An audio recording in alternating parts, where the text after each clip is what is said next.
고맙습니다.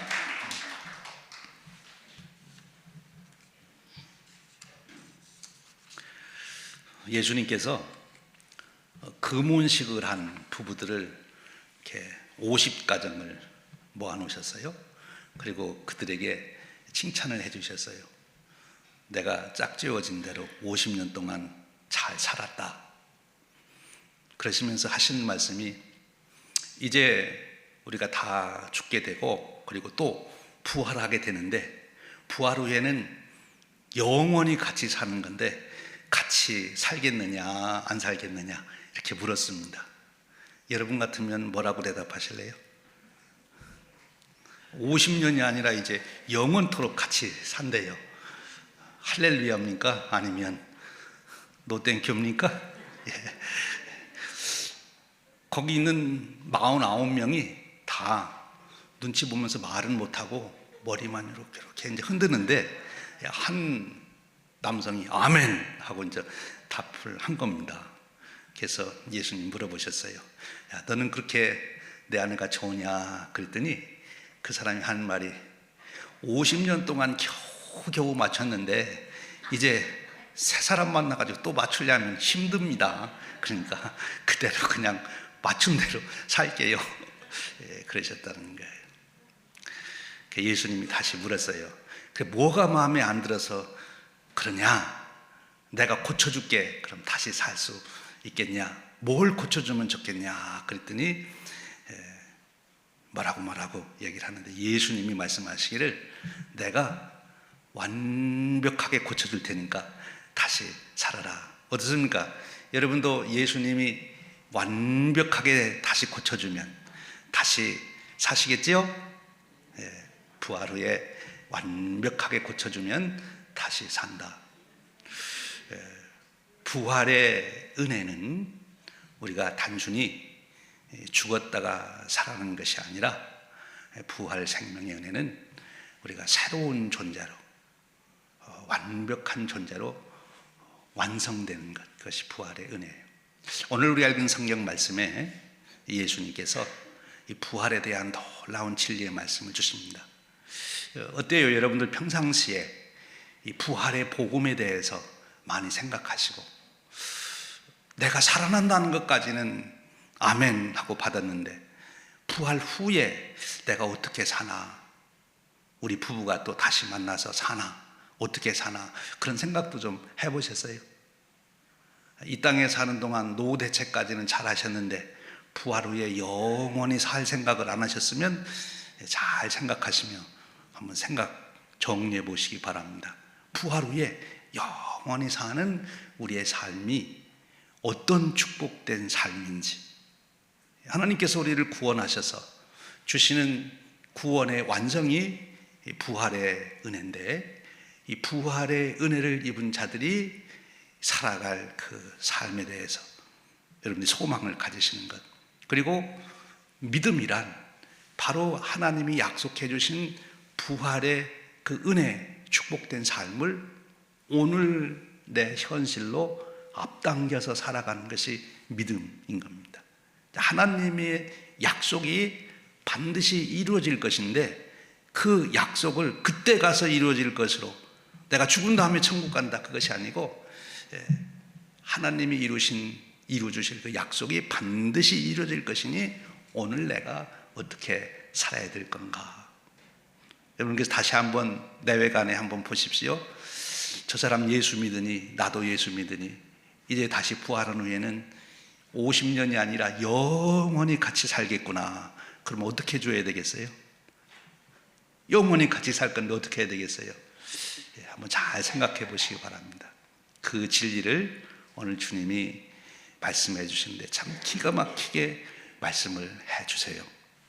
오늘 말씀의 내용은 누가복음 20장 말씀인데, 누가복음 20장은 예수님의 공생애의 마지막 사역을 이렇게 정리해 주고 있는 내용 중에 하나인데, 예수님이 성전에 가셨을 때 이제 거기에 예수님을 비난하고 조롱하는 사람들, 세 부류의 사람들이 있었어요. 누구죠? 사두개인, 또 바리새인들, 그리고 서기관들. 이 세 부류의 사람들이 예수님을 지금 핍박하고 반대하는데 그 중에 대표가 누군가 하면 사두개인들이에요.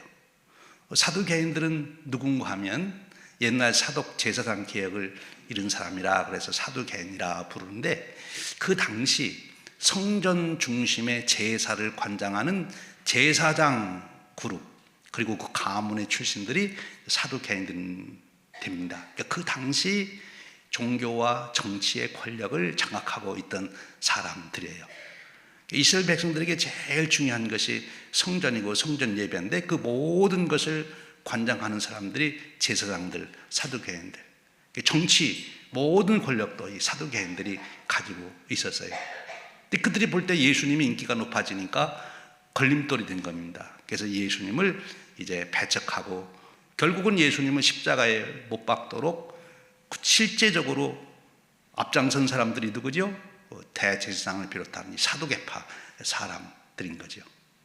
역사적으로 보면 이 사두개인들이 AD 70년 로마의 디도 장군이 와서 예루살렘을 완전히 함락하고, 예루살렘 그 성전, 헤롯 왕이 지었던 그 성전을 돌 위에 도란낭이라는 거 다 파괴해버립니다. 성전이 없어지니까 성전 예배가 있을까요? 없을까요? 없어지지요. 이 성전도 없고 성전 예배도 없으니까 제사장들이 필요 있을까요? 없을까요? 필요 없어요. 그래서 이스라엘 역사 속에서 요세푸스의 그 역사기를 보면 AD 70년 후에 이스라엘 민족 사회에서 사두개파 사람들은 없어집니다. 그리고 이제 바리새파 중심인 율법 평신도 신앙운동이라고 말할 수 있는 이 바리새파 사람들이 해당 중심으로 랍비 제도를 통해서 이스라엘들의 신앙을 이어가게 되죠. 이 사두개파 사람들이 예수님에게 지금 질문을 한 겁니다. 그 질문이 예수님에게 그 질문에 대한 해답을 얻기 위해서 그런 것이 아니라 예수님을 조롱하고, 그리고 당시 사람들이 예수님이 저렇게 무식하고 말도 안 되는 소리를 하는 사람이다, 그래서 예수님 못 믿게 만들려고 그렇게 한 거예요. 구체적인 내용이 뭐예요? 이 사두개파 사람들은 모세 오경을 믿었어요. 선지자들의 이야기는 받아들이지 않고, 바리새파 사람들은 다니엘서라든지 이런 율법서 외에 예언서를 믿었지만, 이 사두개파 사람들은 모세 오경, 창세기, 출애굽기, 레위기, 민수기만 받아들였어요.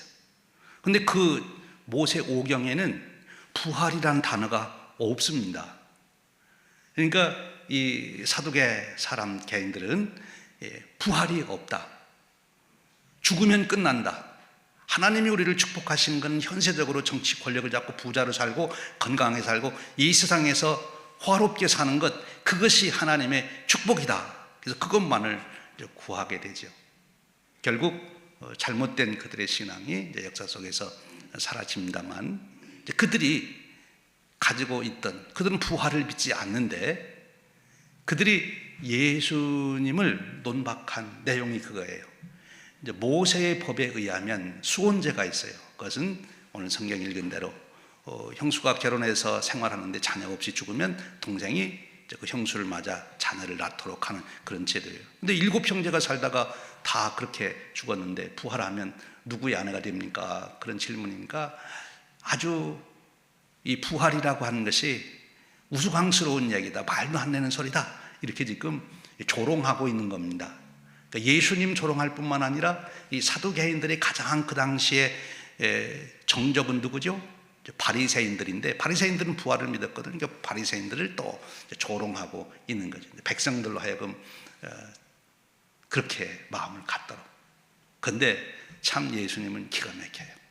만일 사두개인들이 이 질문을 안 했으면 당시의 사람들이 이 부활에 대해서 관심을 안 가질 텐데, 사두개인들이 이렇게 예수님께 질문하니까 주위에 있는 사람들이 관심이 집중됐어요. 예수님이 어떻게 대답하나 보자, 한번 보자, 예수님이 어떻게 대답하나 보자. 그 관심이 집중되는 그때에 예수님이 아주 기가 막힌 말씀을 해주세요. 부활의 복음을, 진리를 말씀해 주신 거죠. 부활의 본질이 무엇인지, 그리고 그 부활의 은혜를 우리가 어떻게 누리는 것인지, 그 부활의 축복이 죽은 후에나 먼 훗날이나 이루어지는 것이 아니라 오늘 우리 생활 속에 얼마나 큰 축복이 되는지, 우리가 복음을 말할 때 예수님을 말하게 되는데, 예수님이 이루신 마지막 우리 구원의 완성이 뭐예요? 우리에게 부활 생명을 주신 거죠. 부활 생명. 그러니까 예수님이 먼저 그 얘기를 꺼내면 사람들이 관심을 안 가질 수도 있는데, 이 사두개인들이 이런 질문을 통해서 예수님을 조롱하려고 질문하니까 모든 사람들이 거기에 관심이 집중됐어요. 그래서 예수님이 그때 아주 정답을 말씀해 주신 것입니다. 부활의 본질이 무엇인지 말씀해 주시는 거죠.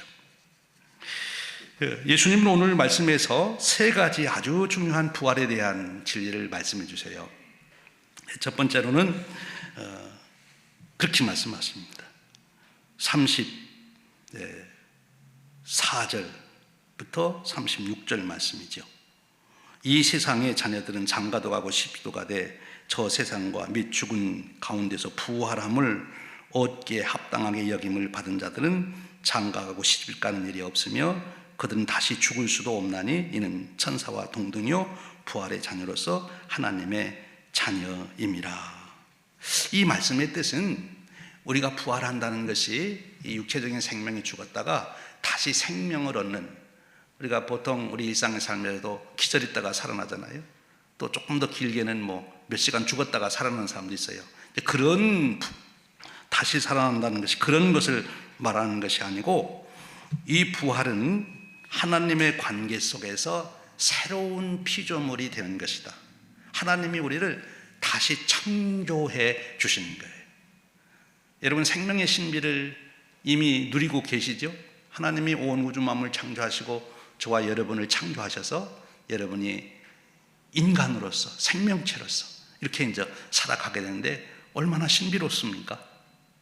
그런데 하나님이 또 한 번 우리를 창조하시는데 부활 생명으로 재창조를 하시는 거죠. 이 진리를 깨달은 사도 바울은 고린도전서 15장 42절 44절에서 이렇게 말하고 있어요.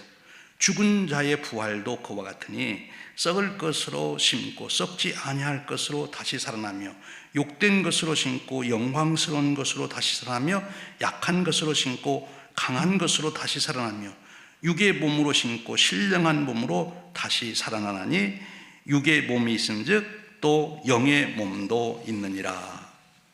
여러분이 바울의 말씀이 이해가 잘 되십니까? 이해가 안 되시죠? 이해가 안 되는 게 정상입니다.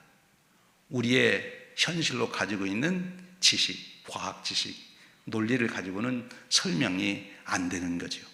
여기 바울이 표현한 내용 중에 육체의 몸도 있는데 영의 몸도 있다. 신령한 몸이 있다. 이런 표현을 썼어요.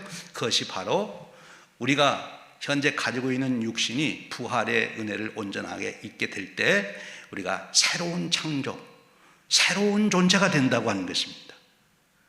참으로 놀라운 일이에요. 여러분, 누군가가 흙을 가지고 와서 내가 이것으로 컴퓨터 만들어 줄게. 그럼 여러분 믿으시겠어요? 안 믿으시겠어요? 못 믿으시죠? 그렇죠? 하물며 이 흙 가지고 내가 사람 만들어 줄게. 그럼 여러분 믿을 수 있습니까? 못 믿죠. 근데 하나님이 그렇게 만드셔서 오늘 우리가 있는 거죠. 근데 하나님이 현재 우리를 가지고 새로운 창조의 역사를 이루셔서 부활체, 신령한 몸, 영의 몸으로 우리를 재창조해 주신다는 겁니다. 이것이 구원의 완성이에요. 지금 우리는 구원이 시작돼서 이 구원의 완성을 향하여 우리가 가고 있는 거죠.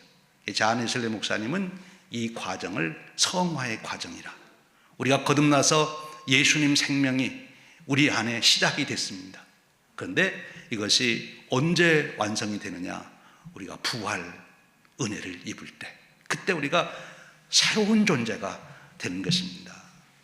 근데 이 새로운 존재에 대한, 그리고 이 새로운 존재의 삶에 대해서는 사실 설명이 안 되는 거예요. 왜냐하면 우리는 현재 우리가 가지고 있는 시간과 공간의 제약 속에 살아가는, 또 현재 세워놓으신 하나님의 자연의 질서의 원리를 가지고 이 세상을 이해하기 때문에 재창조의 세상은 현재의 질서를 뛰어넘은 하나님의 새로운 세계의 창조를 말씀하시는 거니까 이해할 수가 없지요. 아마 수학으로 말하면 1차 방정식만 알던 사람이 5차 방정식 이해할 수 없는 것과 똑같을 겁니다. 그 이상이겠지요. 그런데 분명히 주님은 여기서 선언하시는 거예요. 부활의 생명이 우리에게 주어진다. 그것이 구원의 완성이다. 여러분, 하나님 믿는다고 그럴 때 무엇을 하나님이 이루어 주실 것을 믿습니까? 내 죄를 사해 주신다. 또 내 질병을 고쳐주신다. 내 사업을 잘 되게 해주신다. 다 귀한 일입니다. 오늘 우리가 살아가며 받아야 될 축복이죠. 그런데 하나님이 우리에게 주시는 최고의 마지막, 우리에게 가장 중요한 축복은 부활의 축복인 거예요. 이 세상에 어떤 것으로도 할 수 없는 우리가 다시 부활체로 재창조되는 축복, 이것이 오늘 주님이 말씀해 주시는 내용입니다. 그래서 이 세상의 질서, 이 세상의 원리를 가지고 새로운 세상을 이해하려고 하지 말아라. 지금 주님은 말씀하고 계시는 겁니다. 새로운 부활의 존재. 그러시면서 무엇을 근거로 주님이 이 말씀을 하시는가 하면 참 주님이 기가 막힌 방법으로 말씀하고 계세요. 여러분, 누구하고 막 논쟁을 하는데 그 사람의 입을 꼭 다물게 할 수 있는 제일 좋은 방법이 뭡니까? 여러분, 부부간에 많이 해보셨잖아요. 막 서로 이제 말싸움하다가 무슨 말 하면은 꼼짝 못 하던가요? 당신이 옛날 그렇게 말했잖아. 이제 그러면 상대방이 말한 것을 가지고 그 사람의 말을 공박하면 더 이상 말을 할 수가 없어요. 자기가 말한 거니까. 근데 지금 여기 사두개인들이 진리로 믿고 있는다는 게 뭐예요? 모세 오경, 창세기, 출애굽기, 레위기, 민수기, 신명기, 그것만 하나님의 말씀이라고 지금 사두개인들이 믿고 주장하고 있는 거죠. 그들에게 이 모세 오경에 부활이 없는 게 아니라 너희들이 무식해서 못 봐서 그렇지, 이 모세 오경에 하나님이 부활에 대한 말씀을 분명하게 해주셨다. 그러면서 예수님이 딱 그 말씀을 찾아서 설명해 주시는 거예요. 출애굽기 3장 6절 말씀이에요. 아브라함의 하나님, 이삭의 하나님, 야곱의 하나님이니라. 모세에게 해주신 말씀이에요.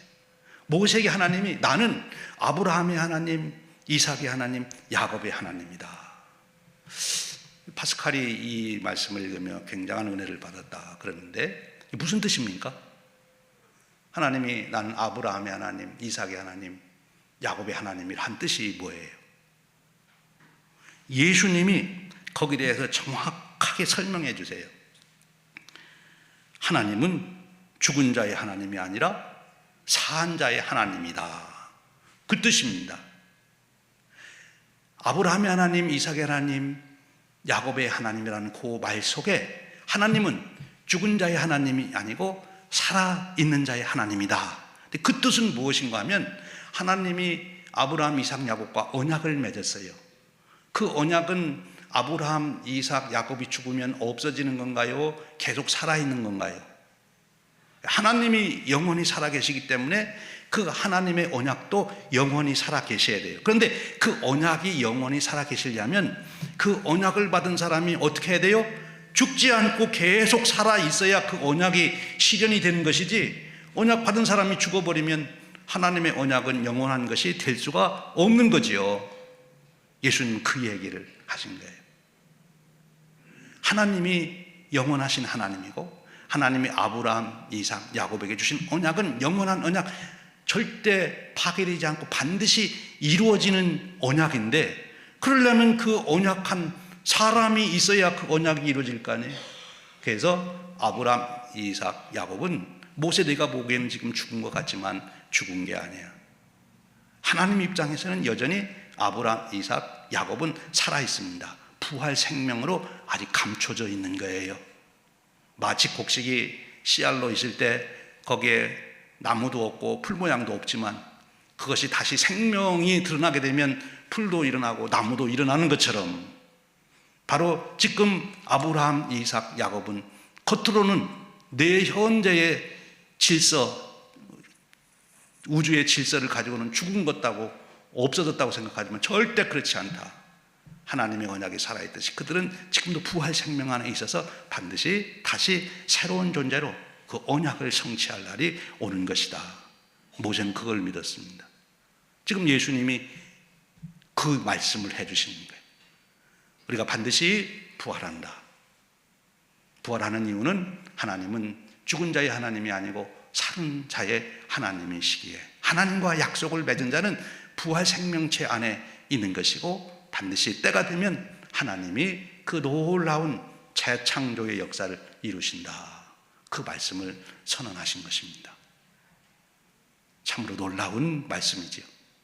우리 현실의 상식, 지식, 경험, 과학으로는 설명할 수 없는 신비한 말씀입니다.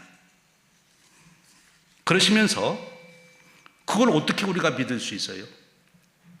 모세 오경을 믿으면 믿을 수 있어요. 그런데 그것을 확증하기 위해서 하나님이 하신 아주 중요한 일이 있습니다. 그것이 예수님을 보내주신 거예요. 예수님이 오셔서 하신 큰 일이 두 가지가 있어요. 우리가 성찬식 하는데 성찬식 할 때도 이 두 가지 은혜를 우리가 믿음으로 고백하며 성찬식에 참여하는 겁니다. 하나는 예수님이 하신 일은 많은 기사 표적도 행하셨지만 제일 중요한 건 예수님이 죽으셨어요. 십자가에 죽으신 것. 우리가 성찬을 받을 때 예수님 십자가의 죽음에 내가 함께 죽습니다. 예수님과 연합됨을 고백하는 것이 성찬식을 받는 거죠. 우리가 그걸 믿어요. 예수님이 십자가에 죽으셨는데 그 죽음은 내 죄를 다 속량하기 위해서 죽으셔서 나는 예수님 죽음 때문에 하나님과 화목할 수 있는, 하나님께 받아들여질 수 있는 의를 입게 되었다. 그게 믿음이에요. 그렇게 믿는 게. 내가 수고하고 공을 세워서 내 죄가 사함받는 게 아니고 내가 충성해서 하나님께 인정받는 게 아니라 예수님이 십자가에서 내 죄를 다 대속해 주셔서 나는 예수님 때문에 하나님께 받아들여진다.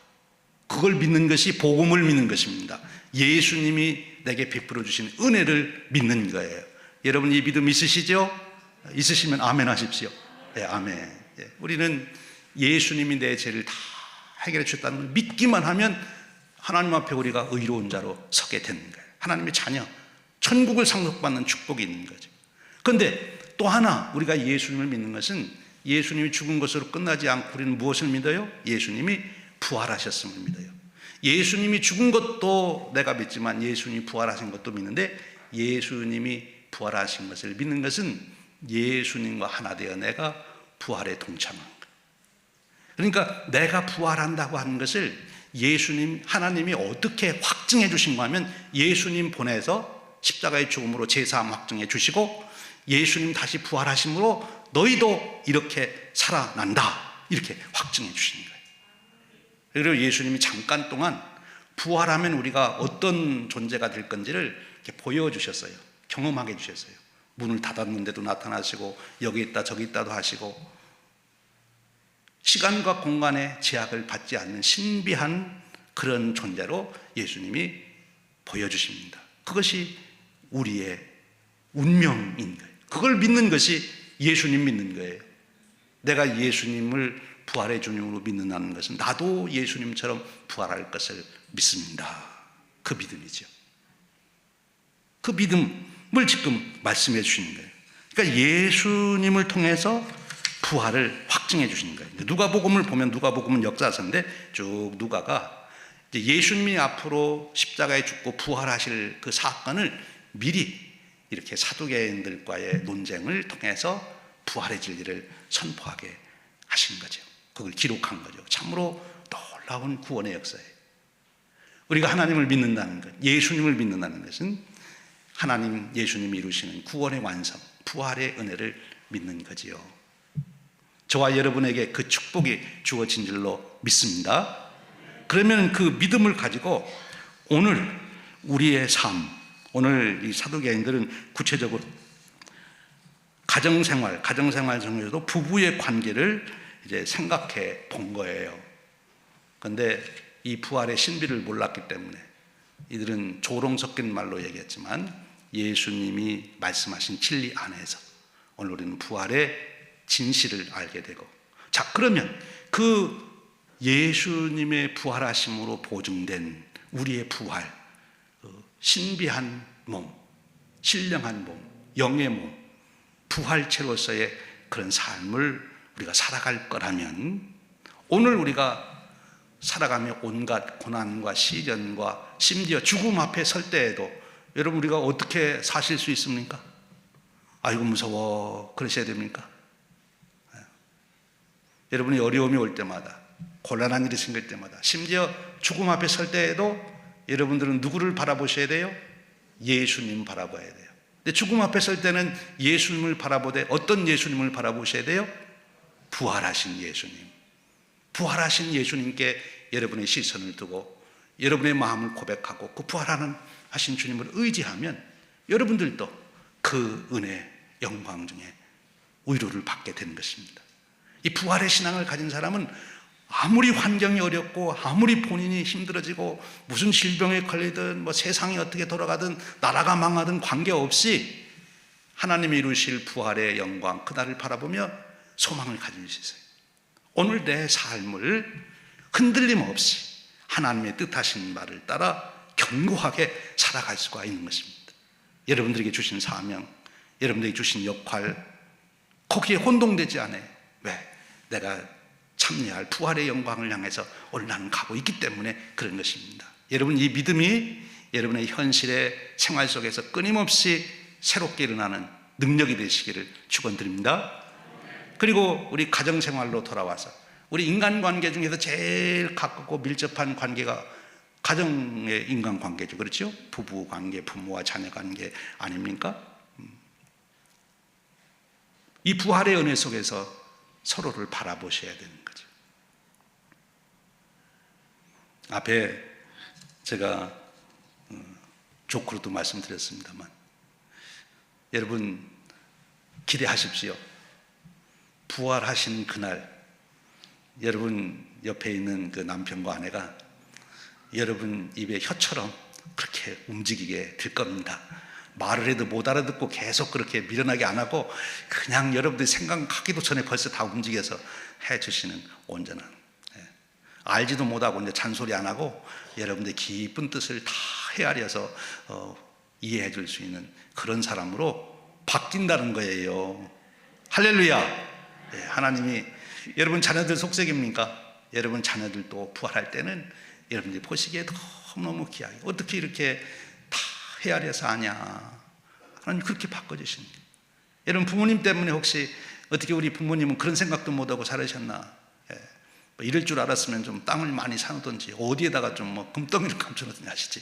그것도 몰랐냐 이러시지만 여러분의 부모님도 하나님이 완전하게 만드셔서 우리 인간관계 이 삶이 온전한 하나님의 사랑 속에 살 수 있는 그런 축복의 은혜로 인도해 주신다는 거예요. 그러니까 우리가 그날을 기다려야 됩니까? 안 기다려야 됩니까? 기다리고 사모하는 것입니다. 이것이 종말론적 신앙이라 하는 거예요. 예수님이 부활하심으로 확증해 주셨어요. 오늘 여러분 믿음 안에 예수님 십자가 보시며 내가 제사함 받았다는 확신과 평안을 누리시고 예수님 부활하심을 바라보고 믿고 고백하면서 나도 그 은혜 영광 중에 이를 것이다. 나만이 아니라 내 사랑하는 아내와 남편과 자녀들과 우리 교우들이 다 그런 영광 가운데 이를 것이다. 여러분 교회 생활하면서도 마음이 조금 걸리는 분이 있으면 좀 기다리십시오.